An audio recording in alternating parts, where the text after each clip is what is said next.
कारण गिरिजा राऊत प्रकरणातील आरोपी भोंदू फिरोज शेखला पोलीस कोठडी सुनावण्यात आली आहे। अघोरी कृत्य केल्याच्या आरोपाखाली 2 दिवसांची ही पोलीस कोठडी सुनावण्यात आलेली आहे।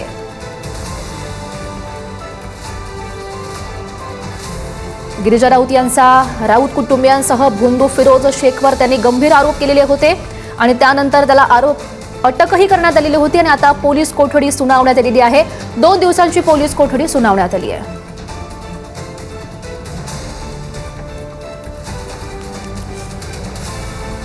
तर या सगळ्या संदर्भात अधिकची माहिती देण्यासाठी आमचे प्रतिनिधी पंकज आपल्या सोबत आहेत आणि त्यांच्या समवेत गिरिजा राऊत यांचे वकीलही आहेत। बघूयात।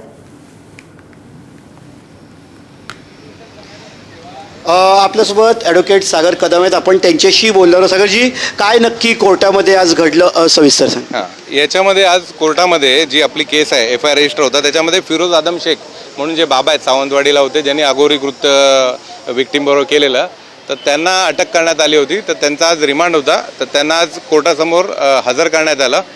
याच्यामध्ये पोलिसांनी 7 दिवसांची पोलीस कस्टडी मागितली होती। याच्यामध्ये आर्ग्युमेंट झालं दोन्ही पक्षांचं, फिर्यादीतर्फे विक्टीमतर्फे मी आर्ग्यू केलं, सरकारी वकील मॅडम शिंदे मॅडम होत्या, त्यांनी सरकारतर्फे पक्ष मांडले आणि आरोपीतर्फे वकील होते। याच्यामध्ये पूर्ण आर्ग्युमेंट झाल्यानंतर माननीय कोर्टाने आमची बाजू मान्य करून 2 दिवसाची पोलीस कस्टडी याला दिलेली आहे। त्याच्यामध्ये त्यांनी म्हटलं की काही आरोपी अजूनही सापडत नाहीत किंवा फरार आहेत। मग विनायक राऊत फरार आहेत असं पोलिसांतर्फे कोर्टात सांगण्यात आलं, कारण ते माध्यमांसमोर बाईट देतात, पण ते फरार आहेत असं कोर्टात सांगितलं। फरार आहेत हा शब्द नाही आहे एक्झॅक्टली पोलिसांनी सांगितलेला इन्व्हेस्टिगेशन ऑफिसर। बाकीचे जे सर्व आरोपी आहेत, त्याच्यात विनायक राऊत जे तुम्ही सांगितलं ते पण आहेत आरोपी, तर हे सर्व बाकीचे आरोपी आहेत, ते अटक होणं बाकीचं आहे आणि ते वॉन्टेड आहेत असं सांगितलं पोलिसांनी। किती दिवसांची अजूनही मुद्देमाल, त्यांच्या वकिलांनी म्हटलं की मुद्देमाल सापडला, मग पोलीस कसे अजून काय पुरावे मिळणं अपेक्षित आहे, लिंक्स काय असतील असं तुम्हाला वाटतं? आता याच्यामध्ये हा जो बाबा पकडला गेला याला जागेवर रंगेहात पकडले। याच्यामध्ये त्याच्याकडे जे अघोरी प्रत्येची जे लिंबू असतील, मिरच्या, बाकी ज्या सामुग्री होती ती सगळी पंचनाम्यामध्ये हस्तगत केलेली आहे पोलिसांनी। तो खूप महत्त्वाचा पुरावा आहे की हा जो आहे बाबा तो अघोरी करत होता।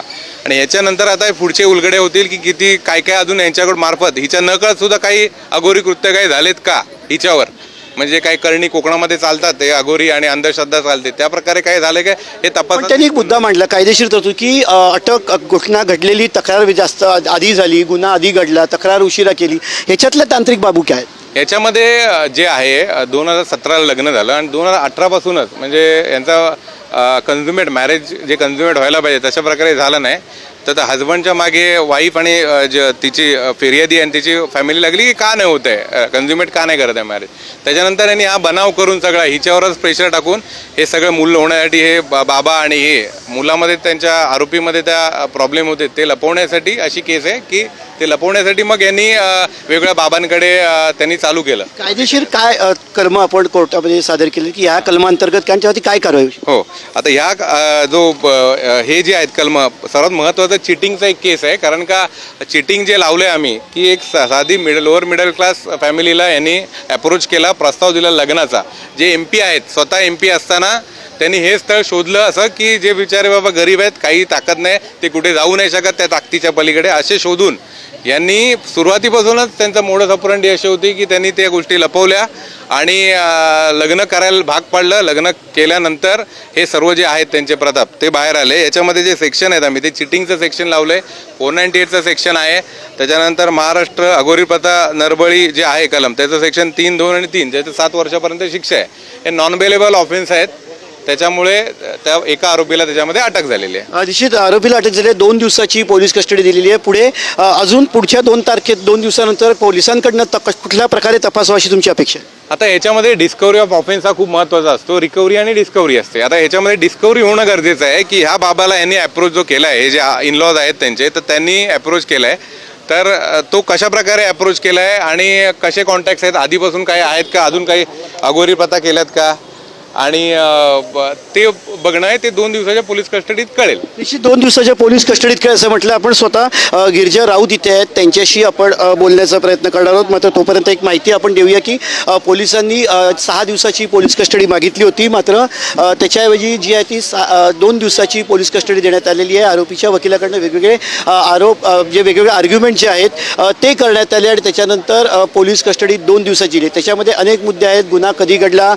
गुन्हा घडल्या केल्यानंतर उशिरा तक्रार का केली, या सगळ्या बाबी त्याच्यामध्ये आहेत. जादूटोणा विधेयक जे आहे त्याच्या संदर्भात कायदा जो आहे तो केला. आपण ठाणे कोर्टामध्ये आहोत आणि काही मिनिटांपूर्वीच त्या बोंधू बाबाला जे आहे ते कोर्टामध्ये सादर केलं आणि पोलिसांची बरीच आर्ग्युमेंट झाली. सरकारी वकील असतील किंवा मग आरोपीचे वकील असतील यांच्यामध्ये बरीच आर्ग्युमेंट झाली आणि त्या आर्ग्युमेंटनंतर जे आहे ती पोलीस कस्टडी जी आहे ती 2 दिवसाची देण्याचं जे आहे ते ठरलं आहे. आपण ठाणे कोर्टातली दृश्य बघतोय. आपण गिरिजा राऊत यांच्याशी सुद्धा संपर्क करण्याचा प्रयत्न जो आहे तो करणार आहोत आणि आपण त्यांच्याशी बोलण्याचा प्रयत्न करणार आहोत. त्यांची कुटुंब जे आहे ते इथे आहे. त्यांची आई जी आहे ती सुद्धा कोर्टात होती आणि 2 दिवसाची पोलीस कस्टडी जी आहे ती दिलेली आहे. 2 दिवसाच्या पोलीस कस्टडीनंतर पुन्हा आरोपीला कोर्टात सादर करण्यात येईल. आरोपीला सावंतवाडी येथून जे आहे ते अटक करण्यात आलं आणि त्याच्यानंतर आरोपीला अटक केल्यानंतर पोलीस कस्टडी जी आहे ती मागण्यात आली. तपास करायचा आहे असं पोलिसांनी म्हटलं. मात्र तपास करण्यासाठी त्यांना पोलीस कस्टडीची आवश्यकता होती.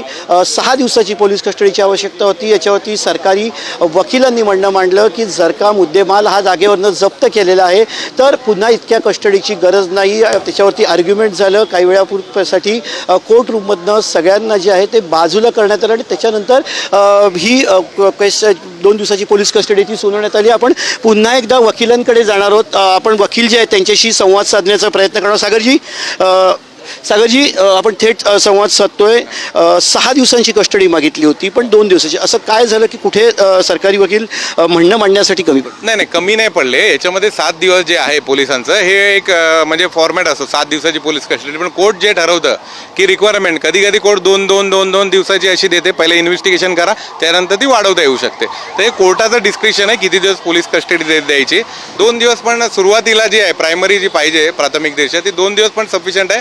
त्याच्यानंतर परत वाढवता येऊ शकते आपल्याला. म्हणजे मुद्दा त्यांनी मांडला की मशिदीमध्ये त्या दर्ग्यावरती आम्ही पाठपूजा करतो, त्याचाच हा भाग आहे का ती जी केलं होतं? सर्वात महत्त्वाचं म्हणजे जे आरोपी आहेत त्यांच्या वकिलाने ॲडमिट केलं की त्यांचा दर्गा आहे त्यांच्या वडिलांचा आणि ते पाठपूजा करतात.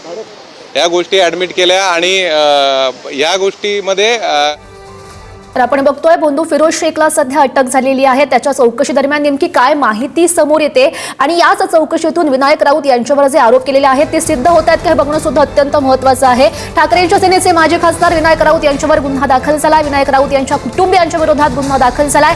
सून गिरिजा राऊत यांच्या तक्रारीवरून ठाण्यात गुन्हा दाखल करण्यात आलाय.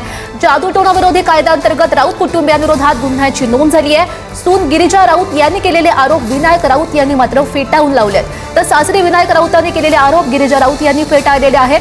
2018 ते 2022 मधील घटनेची 2024 मध्ये तक्रार का केली असा सवाल राऊतांनी उपस्थित केला. गिरिजा यांनी दरमहा 5 लाख आणि 12 कोटी रुपयांची मागणी केलेली होती असंही राऊतांनी म्हटलं. 3 BHK फ्लॅटसह आलिशान कारची मागणी केली. फ्लॅट आणि पैशांबाबत विनायक राऊतांनी जे आरोप केलेले आहेत ते खोटे आहेत असं गिरिजा राऊत यांनी म्हटलंय. पती गीतेश राऊत यांच्याकडून अनेक वेळा मारहाण सुद्धा झाल्याचं त्यांनी म्हटलंय. विनायक राऊत यांच्यासह कुटुंबियांना अटक करायची अशी मागणी सुद्धा गिरिजा राऊत यांच्या वकिलांनी केली आहे. सून गिरिजा राऊत यांनी केलेले अघोरी उपचारासंदर्भातले जे आरोप आहेत ते विनायक राऊत यांनी फेटाळून लावलेले आहेत. बघूया. स्पेसिफिकली अघोरी कृत्यांबाबत बोलायचं झालं तर विनायक राऊत आणि श्यामल राऊत यांना व्यवस्थितरित्या पूर्ण कल्पना होती की त्यांचा मुलगा हा शारीरिक संबंध प्रस्थापित करण्यासाठी असक्षम आहे आणि ती गोष्ट लपवण्यासाठी जेव्हा मी त्या गोष्टीवर प्रतिकार करण्यास सुरुवात केली तेव्हा त्यांनी एक क्षुल्लकशा घाबरण्याच्या घटनेला या सगळ्या अघोरी इलाजांचं वळण देऊन अक्षरशः 2018 पासून 22 सालपर्यंत मला या सगळ्यात गुंतवून माझं पूर्ण आयुष्याची त्यांनी वाट लावलेली आहे. अघोरीच्या संदर्भातल्या उपचाराचं आम्ही पूर्णपणे खंडन करतो. आम्हाला ते मान्यच नाही. आम्ही त्या पंथातलेच नाही आहोत. पण तिने जे नोटीस दिलेले त्या नोटीसमध्येच हे लिहिलेलं आहे की हे प्रकार होत असताना माझ्याबरोबर माझे आई वडील असायचे. एवढं स्पष्ट तिने तिच्या नोटीस तक्रारीमध्ये लिहिलेलं आहे. मग आई वडील असताना तिने अघोरी प्रकार आई वडिलांनी कसे सहन केले हे सगळे प्रश्न आहेत. त्याचे उत्तर आम्ही न्यायालयामध्ये देऊच. न्यायालयामध्ये आता आमची 23 तारीख आहे. नक्कीच न्यायदेवता आम्हाला यावर न्याय देईल अशी मला खात्री आहे. गिरिजा यांनी दरमहा 5 लाख आणि 12 कोटी रुपयांची मागणी केली असा आरोप विनायक राऊत यांनी केलाय. 3 BHK फ्लॅटसह आलिशान कारची मागणी केल्याचा आरोप राऊतांनी केलाय. तर फ्लॅट आणि पैशांबाबत केलेले आरोप खोटे असल्याचं गिरिजा राऊत यांनी म्हटलं. म्हणजे हे 12 करोड रुपये मागितले DVच्या नोटीसमध्ये, आणि त्याशिवाय दरमहा 5 लाख रुपये खर्च मागितलं. त्याशिवाय घर आणि गाडी ही मागणी तर कायमच ठेवलेली आहे आणि ही मागणी मान्य होणार नाही हे लक्षात ठेवून तिने अशा पद्धतीचे खोटे नाटे आरोप आमच्यावर केलेले आहेत आणि ते आम्हाला मान्य नाहीत. ज्या गोष्टी त्यांनी फ्लॅट पैसे वगैरे जे काही सांगितलेलं आहे ते नितांत खोटं आहे. कारण त्यांनी जो छळवणूक माझी केलेली आणि प्रत्येक गोष्टीत त्यांनी जे शाब्दिक सुनावणी किंवा मारहाण करून जे त्यांनी माझ्याबरोबर केलेलं आहे ते लपवण्यासाठी आता ते सगळं हे खोटं स्टेटमेंट मीडियासमोर देत आहेत.